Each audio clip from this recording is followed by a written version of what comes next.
10 মহাবিদ্যার প্রথম মহাবিদ্যা। শাক্ত মতে আদ্যাশক্তি মা কালী বিশ্ব ব্রহ্মাণ্ড সৃষ্টির আদি কারণ।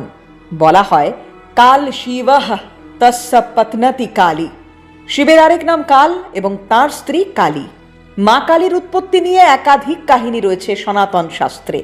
দেবী কালীর একাধিক রূপভেদের উল্লেখ রয়েছে তন্ত্র পুরাণে। কালিকা পুরাণের পাতা থেকে জানা যায় পুরাকালে সারা পৃথিবী জুড়ে ত্রাস সৃষ্টি করেছিল শুম্ভ ও নিশুম্ভ নামক দুই দৈত্য। এই দুই দৈত্যের কাছে এমনকি দেবতারাও যুদ্ধে আত্মসমর্পণ করেন।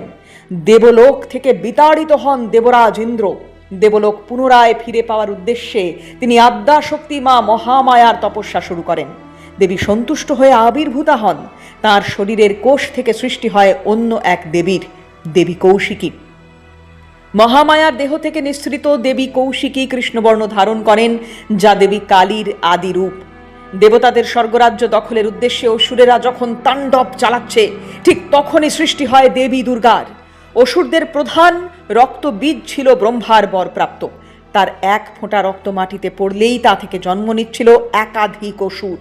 আর সেই ভয়ঙ্কর পরিস্থিতি মোকাবিলা করতেই মা দুর্গা তাঁর ভ্রু যুগলের মধ্যে দিয়ে জন্ম দেন মা কালীর। ভয়াবহ রুদ্রমূর্তি মা কালীর। এক এক করে সব অসুর বধ হতে থাকে দেবীর হাতে।